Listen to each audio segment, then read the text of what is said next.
Yeah, thanks. Dear Laura, I hope you don't mind me calling you that, but on this day I just wanted to speak to you woman to woman, mother to mother. You see, this war has really gone too far. I don't know if you read the newspapers. I know George has said he doesn't bother. And the TV may be too busy with the avian flu to really make it clear. But the numbers tell the story. And the numbers are brutal. 2,404 killed in Iraq, 280 killed in Afghanistan, 18,582 injured, and that doesn't count the rising suicide rate of soldiers, the tens of thousands psychologically damaged by what they have seen, what they have done. And then there are the 100,000 plus Iraqi civilians killed. Nobody mentions them. War is messy, as Rummy said, but to those who have lost their kids, wives, mothers, fathers, husbands, it's way more than messy. So I'm giving you all the benefit of the doubt. Maybe you and George didn't realize just how horrific things have gotten. Since he never served in a war, skipped out on his duties stateside, and only got to play dress-up on Mission Accomplished photo op, maybe he just doesn't get what's at stake here. I know he doesn't want to see flag-draped coffins or attend the funerals of the fallen. That would be so uncomfortable. But if he did, it might just slow down his next invasion. It might start a real conversation about the withdrawal of our troops, who right now are so busy trying to stay alive that they really don't have the time and manpower to do much spreading of democracy.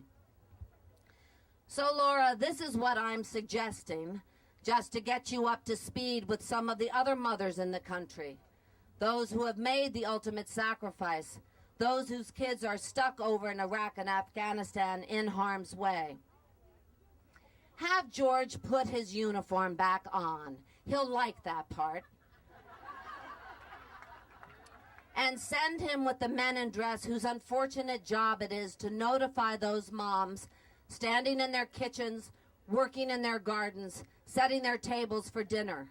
Those moms trying to distract themselves from the ever-present dread. Those moms praying as they wait for the phone to ring and they hear the voice of their child serving in Iraq. Let him be the one to tell them that this week the call will not be coming.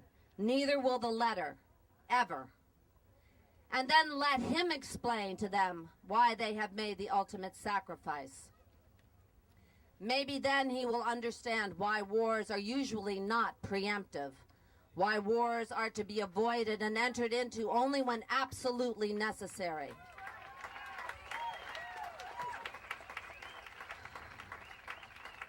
You can wait for him in the car. He might be needing a hug.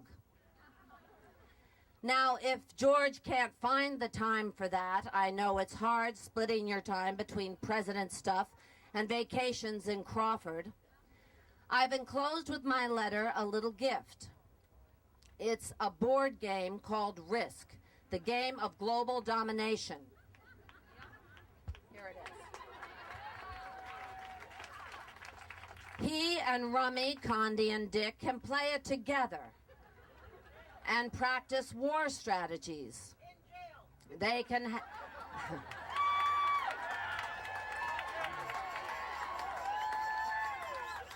they can see what happens when, for instance, you put all your troops in one country and then try to invade another country. Or, for instance, what happens when you don't secure your borders or just send in too few troops. Especially since they don't listen to the pros, the military men who have actually been in war, who have actually seen how war works, who have seen death. It might give the decider a way to figure out what to do without using our kids as the pawns.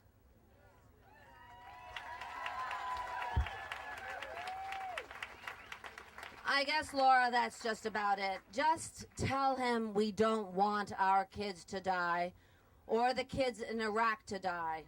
We don't want our kids coming home damaged from having killed. We really don't.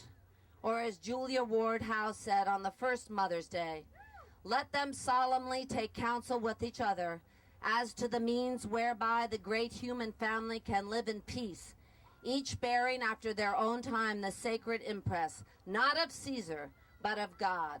Susan Sarandon, thank you. And happy Mother's Day to all of the mothers and all of those who mother.